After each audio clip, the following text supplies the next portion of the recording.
Hello and welcome to today's Hot and Spicy, bringing you cooking recipes for some of the most tasty dishes of the Middle East. Today we're going to be doing some wrapping. No, not that kind of wrapping. What we're actually wrapping today is apparently a Middle Eastern spinach mix in the form of a Fatayer. A Fatayer can be better understood by Westerners as a type of meat pie. Despite its exotic name, the dish actually consists of a stuffed pastry that is folded or used to wrap the contents, as I previously mentioned, in order to seal the meat in place.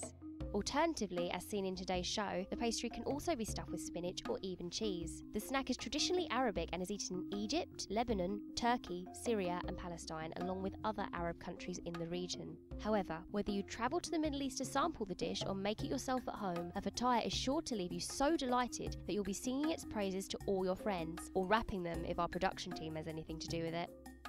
So let's go over to the kitchen and hope the guys there have a better idea of what's going on than the production team here at the studio. We're going to be doing a spinach Fatayer. Okay. Yes, it's an absolute favourite. Right. I know mostly it's fried. In all of the Middle East it's fried. Yeah. We're going to be baking it today. So we're going to show you how to make the dough, show you how to make the filling, and we're going to add some pine nuts into it. Right. So we've got some lovely flavours, very Middle Eastern flavours. We've got some chopped spinach, obviously garlic. Yeah, obviously. Everyone loves a show without garlic. We love a bit of garlic. We love a bit of garlic. Some really good olive oil, some pine nuts, which we're going to toast off very nicely. Some sumac. Sumac is a berry. Found all over the Middle East, mainly in Lebanon. So in London, where can you find that? You can actually find it most places now. Okay. So most really good ingredient shops, most supermarkets will do it. Okay. But you know, try and find a Middle East grocery because you'll see lots of spices on the shelves, lots of different things. And sumac is ground, comes like this. Yeah, lovely colour. And actually, if you smell it, the first smell you get is citrus. Yeah, it's nice. So it's really a nice smell. And with spinach, it goes very well. Okay.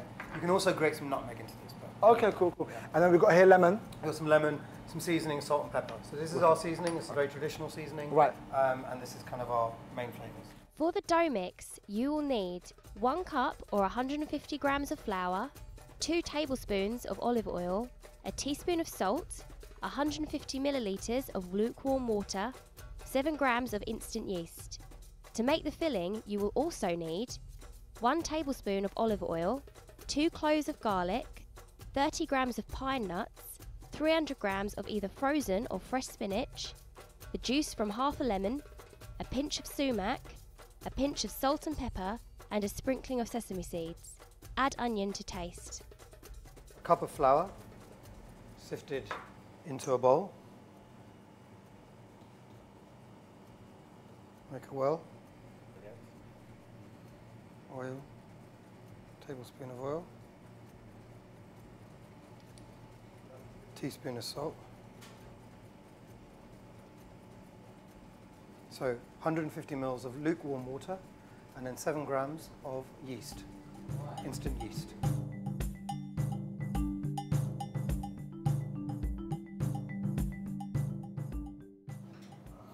Then flour your surface.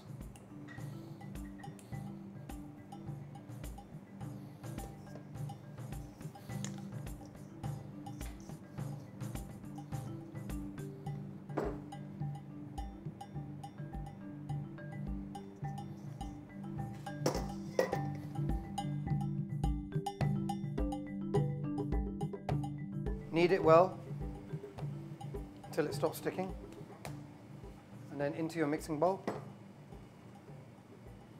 Cover and rest for 1 hour. So, nice hot pan, as usual, and with some bit of olive oil into the pan. So it's about a tablespoon of olive oil. Right. And then while that's heating up, I've got some garlic here.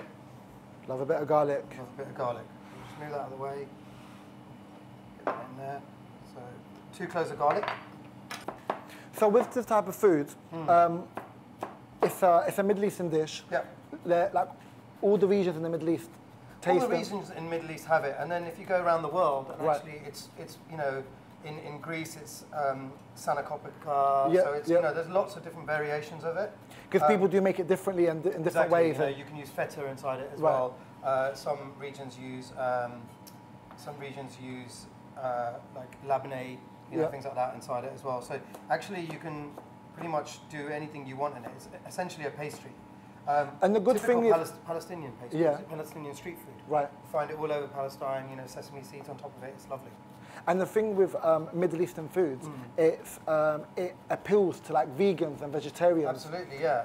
And the great thing is, you know, you take out the cheese in here, it's a vegetarian dish.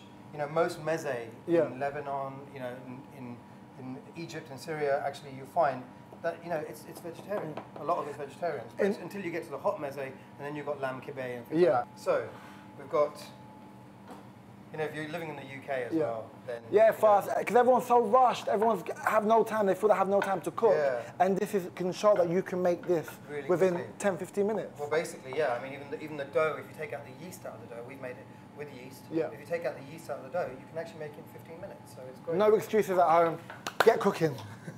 Right, so we've got a pan on, and the garlic's in there, and that's going to sizzle away nicely. What I'm going to do is I'm going to get my pine nuts in early, so we're going to get them toasted off, yeah? You can actually, what we'll do is we'll chop these a little bit. Okay.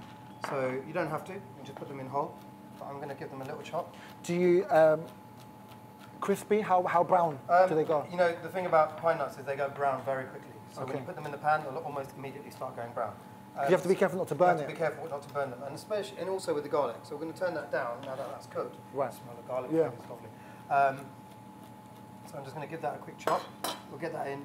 You'll see that it will just start to toast off. So the garlic's just starting to go brown, and the pine nuts go in, and they'll just start to toast. Yeah. Okay. I'm going to turn that up a little bit. We don't want to cook it too much or too brown because we're going to get our spinach in a minute. I'm going to show you that. Spinach, right? You can buy packets of frozen spinach. You can buy tin spinach. You can buy fresh spinach. So essentially, this would be about. This is about 300 grams of chopped spinach from frozen or a can. Yeah. So you can buy that. Or you can buy fresh spinach, lots of fresh spinach. You need quite a lot of it. Yeah. And then you chop it up and cook it. Okay. Yeah? And then and you put that into it, and it will cook down slowly. And then you use it and chop it up again, and then you've got the spinach. And for all you guys at home, make sure you go and get spinach, Pastry, get the muscles going. Get the muscles going. It's all good. Right. So that is toasting off nicely. You can see that's lovely, getting there now, so nice and brown. Spinach goes in. We're going to try to keep some of the water out because we don't want it too heavy on moisture. Okay. So we get it in just before the pine nuts go brown. Oh, look at that going. Yeah. And then we're going to turn that down a little bit. And just using this, we're going to just break it up a little bit. Sure. And get it all mixed up. So pine nuts are an optional thing. Yeah. I actually quite like walnuts and things like that. Okay, cool. Nice. So the good thing about this dish, you can mix and match. Because it's a filling. And you can do it to your own taste. Yeah. And sometimes you can start this off with onions as well. Right. So if you wanted to, you can put onions into it. I didn't want to put onions in this one. And then. So this is sumac. Yeah. We're going to put some of that sumac in. And what would that do to it? It would just give it a lovely fragrance. Okay. Nice citrus flavour. Right. You know, that's what it will lift it. Okay. Yeah. So I'm putting in a bit of sumac. And we'll give that a stir. And you have to be careful so you don't overdo it with the sumac. Yeah, I mean, to be honest with you, sumac is one of those things. You know, it's used in za'atar as well. Right. Yeah. Za'atar, so it's sumac, sesame seeds, thyme, dry thyme, garlic, and everything else. So actually, it's spread across. Okay. Bread as well, lavash bread and things like that. So actually, you can't overdo it with this. Okay. But it's just that little touch. At the same time, it's just it gives it a nice lift, right? So what I'm doing is I'm cooking it out until all the moisture's gone from here. So when you hear that crackle, that's what you want. Okay? And it starts to almost stick to the bottom because you don't want a very wet filling. Sure. Yeah. I'm going to get a bit of salt. So about a quarter teaspoon of salt, like that much. So you can hear now it's starting to crackle a little bit. Proper loud, a little party going on. There's a party there. There'll be a party in the mouth. Right, lemon. Best way to get the juice out of the lemon, roll it. And in a lot of Middle Eastern food, they love to use lemon. Yeah, because it's one of those things that just enhances the flavour of whatever you're doing. Remember what I told you in the last one? Through the hands. Yeah. So this will help with the sumac as well because it's got citrus in there. And it all blended together, complements all the taste together. Yeah. And then just a pinch of pepper. So like I said, you can put onion and things like that inside here as well. So, oh, it's coming together. I'm getting excited. Yeah. I want to eat. So it's come together, yeah. So it's not moist anymore. Yeah. It's all come together nicely. We're just going to leave that cooking in the pan. You can see also the pine nuts have retained their colour. Okay, it smells good as well, right? Good. But they've retained their colour. They're not brown. They're not toasted. You know, everything's in there. And as I said before, in the beginning, if you want to put onions, you can. Right. This is the dough that I made earlier. Okay. It's a really simple dough. Go on. So flour, water, olive oil, some yeast and hot water, and then into here, let it rest for an hour, and it's ready. I'm going to just punch it out. Okay, you can see it's really nice and soft. What you want to do so it doesn't stick, a bit of flour onto your surface. Okay. I bet all the kids at home will be loving this. This is a great thing to do with kids. Mama, I want to cook. Yeah. Well, you know, when we do classes here, we do stuff like this because the kids love doing it. Yeah.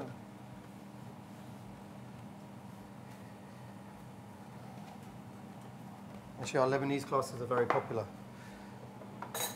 So, on the rolling pin, a bit of flour.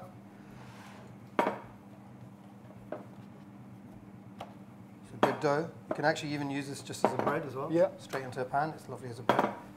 Okay, so rolled it out, nice and thin. So about kind of a few millimeters big. Okay. In depth. And what we're going to do is we're going to cut out. That's for you. We're going to cut one out there. Cut a couple of pieces out. Do they have to be a circle to cut out? So they could it can be, you know, you can just cut it out as a square as well, but actually, to be honest with you, it's fine. So you're going to take a piece yourself. Right. Oh. So if it comes all back together again, just roll it back out on the surface. This is why I'm doing this show, because I'm like the worst cook, so I know exactly. So you can see it getting flat on your hand. So what do I do? So put it back onto your surface and just give it a little roll. Okay. So it's flat. That's it, not too thin. Not too much. Break, yeah. Take a spoon of your filling, not too much.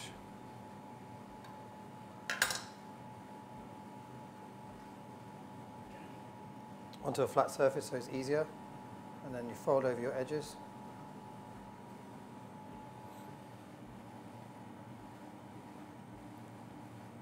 And you can do 3 or 4 as a parcel, whichever way you want to do it. Squeeze the edges together so they're nice and closed. So, I've just brushed it with a little bit of olive oil because I'm baking them. So brush it all with olive oil and a few sesame seeds just on top. Yeah. So into the oven, like I said, 180 at about 15-20 minutes. Just set the timer. And if you put it on a fan-assisted oven for 180, it should be fine. But if you haven't got a fan-assisted oven, put it slightly higher. If you want to have a go at this recipe at home, you will need 1 cup or 150 grams of flour, 2 tablespoons of olive oil, a teaspoon of salt, 150 millilitres of lukewarm water, 7 grams of instant yeast. To make the filling, you will also need 1 tablespoon of olive oil, 2 cloves of garlic, 30 grams of pine nuts, 300 grams of either frozen or fresh spinach, the juice from half a lemon, a pinch of sumac, a pinch of salt and pepper, and a sprinkling of sesame seeds. Add onion to taste. Here it goes.